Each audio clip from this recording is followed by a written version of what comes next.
The Kaustubh Kala Ratna is an award given by Banaras Hindu University in Varanasi.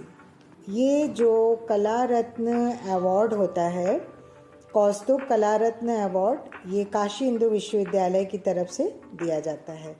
इसके बारे में ये कहा जाता है कि कला रत्न में also refer to a civilian honor given by the government of Andhra Pradesh.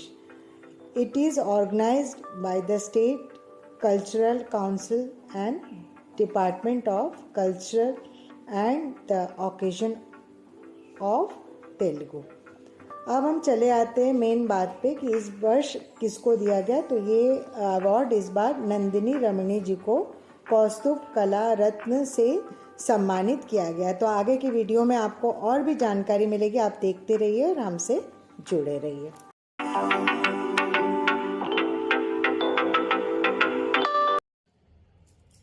Famous personality, choreographer and books, ये क्वेश्चन कुछ लोगों ने पूछा, जिन्हें मैं थैंक यू कहना चाहूँगी, क्योंकि पहले भी मैंने बुक के बारे में यूजीसी नेट की तैयारी करने वाले स्टूडेंट्स को काफ़ी बार बता चुकी हूँ। आज मैं फिर कुछ नई चीज़ों को लेके आई हुई हूँ, जिसमें बहुत सारे फेमस पर्सनालिटीज जिनका नाम बहुत आदर से डांस के क्षेत्र में लिया जाता है, क्योंकि ये चैनल है डांस जॉय पैशन एम्बिशन। तो जो लोग डांस और परफॉर्मिंग आर्ट्स की तैयारी कर रहे हैं, उन सब के लिए आज मैं कुछ इम्पोर्टेंट चीज़ें लेके आई हूँ। तो उसके पहले मैं एक छोटा सा इंट्रोडक्शन आज के वीडियो के लिए बनाया है मैंने, जिसमें ये बताना बहुत ज़रूरी है कि इस जेआरएफ और नेट और एसआरएफ, इन सब चीज़ों को लेके जो छोटी मोटी आपको कन्फ्यूजन है, उनके बारे में मैं एक 2-3 लाइन बोल के फिर मैं फटाफट वीडियो स्टार्ट कर रही हूँ। तब तक आप लोग पेपर और पेन लेके बैठ जाइए, क्योंकि आज का वीडियो इतना इंटरेस्टिंग होने वाला है और इतना इम्पॉर्टेंट ये चैप्टर है। मतलब आज की क्लास में आपको वो सारी चीज़ें मिलेंगी जो कि आपके नेट के एग्ज़ाम में 2024 तक जो भी एग्ज़ाम हुआ है उसमें पूछा गया है। तो welcome to our channel dance joy passion ambition. मैं इनाक्षी, आप सबका स्वागत है।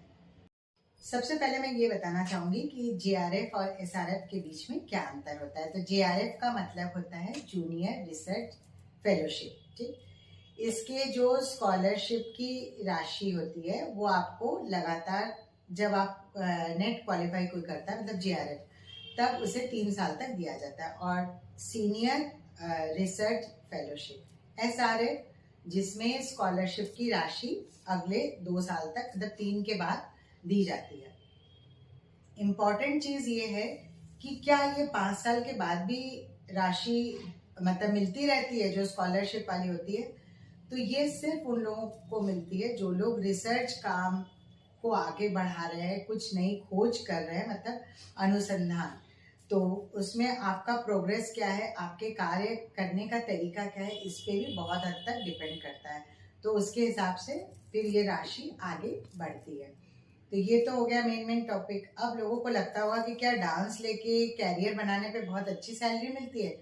ये मैं पहले भी बता चुकी हूँ कि स्कूल लेवल पे सैलरी कम होती है, लेकिन अगर आप प्रोफेसर बनते हैं, मतलब असिस्टेंट प्रोफेसर, तो सैलरी बहुत ज़्यादा होती है। अब क्वेश्चन मन में एक आपको ज़रूर आएगा, क्योंकि यूट्यूब पे लोग वही वीडियोस देखना पसंद करते हैं, मतलब जो आपके काम से संबंधित हो, चाहे आपको न्यूमरोलॉजी हो, एस्ट्रोलॉजी हो या एजुकेशनल हो, कुछ भी हो सकता है। डांस, ड्रामा, थिएटर, सबकी अपनी अपनी पर्सनल रिक्वायरमेंट होती है। कुछ लोग कुछ सीखते हैं। अब आप देख सकते हैं कि इंडियन आइडल जैसा एक प्रोग्राम है, उसमें बहुत से ऐसे जो लोग पार्टिसिपेट कर रहे हैं, उसमें से कुछ लोग ऐसे हैं जो कि यूट्यूब से वोकल की क्लास लेके तैयारी की। उनके पास सीखने का कोई उनके शहर में साधन नहीं था, कुछ को फाइनेंशियल प्रॉब्लम थी, तो ये सारी बातें अलग है।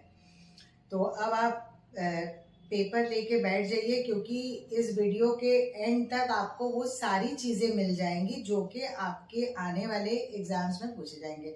मतलब 1 से 19 के बीच में जो एग्ज़ाम होने वाला है जनवरी में, इसीलिए मैं जल्दी जल्दी कम समय में इस वीडियो को बना के दे रही हूँ। बस एक चीज खाली मुझे ये बताना है कि जब आप प्रोफेसर के जॉब के लिए अप्लाई करते हैं तो डायरेक्ट यूनिवर्सिटी में जॉब नहीं मिलेगी। उसके लिए आपको सारे फेजेस पार करने पड़ेंगे, जिसमें आपका प्रैक्टिकल, थ्योरी और ये सब नॉलेज देखा जाएगा। ओवरऑल आपका ग्रेजुएशन और मास्टर्स लेवल में कैसा परफॉर्मेंस रहा, कितने मार्क्स मिले और ताल वगैरह सारी चीजें देखने के बाद ही एक डांस टीचर की जॉब आपको मिलती है। पहले असिस्टेंट प्रोफेसर के रूप में, और उसके बाद जब आप काम करते करते काफी समय हो जाता है, एक्सपीरियंस हो जाता है, तो प्रोफेसर के पोस्ट पे आपको अपॉइंटमेंट मिलती है। उसमें सबसे इम्पोर्टेंट बात क्या है कि अगर आप असिस्टेंट प्रोफेसर की जॉब कर रहे हैं तो उसके साथ साथ आप अपना रिसर्च का काम भी कर सकते हैं। और रिसर्च के बाद डॉक्टर तब लगता है जब आपका वाइवा लास्ट कंप्लीट हो जाता है, रिसर्च सबमिशन हो जाता है तब। तो ये सारी है बेसिक जानकारी कि इनकम के सोर्स कैसे बनेंगे।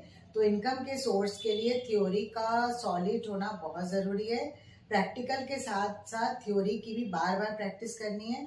तो आप जो लोग मेरे चैनल को देख रहे हैं, मैंने लगभग 240 वीडियो दिया है जिसमें थ्योरी, प्रैक्टिकल सारी चीजें हैं। सत्रीय का बहुत इंपॉर्टेंट वीडियो है क्योंकि उसकी जानकारी आपको कहीं भी डिटेल में नहीं मिलेगी। तो आप प्लीज प्लेलिस्ट चेक करिए, एक एक टॉपिक को चेक करिए, सब सिलेबस के हिसाब से, उसके बाद तैयारी करिए। और कुछ चीजें जो छूट गई थी और जो बुक्स के नाम और फेमस पर्सनालिटीज के नाम, वो मैं अब आपसे शेयर करने जा रही हूँ। तो टाइम वेस्ट ना करते हुए ध्यान से वीडियो को सुनिएगा, कान में हेडफोन लगा के बार बार सुनिए। एग्जाम के पहले 100% मैं कह सकती हूँ कि आप नेट और JRF क्वालिफाई कर सकते हैं अगर आपने मेरे चैनल में दी हुई जानकारियों को बहुत बारीकी से समझा है। क्योंकि UG PG में बहुत सारे लोगों ने क्वालिफाई किया है और उन लोगों ने बाकायदा मुझे ये इन्फॉर्म किया है कि आपके चैनल से हमें काफी हेल्प मिली है। तो इस वीडियो को देखने के लिए अंत तक जुड़े रहिए क्योंकि इसका एंड बहुत इंटरेस्टिंग होने वाला है। और मेरे कुछ वीडियो में एग्जाम्पल के लिए कुछ डांस फॉर्म को शेयर किया गया, कुछ रिटन फॉर्मेट है, खास करके रामायण, वेस्टर्न बैले, ये सब आप देख लीजिएगा। तो जल्दी से हम इसको शुरू करते हैं।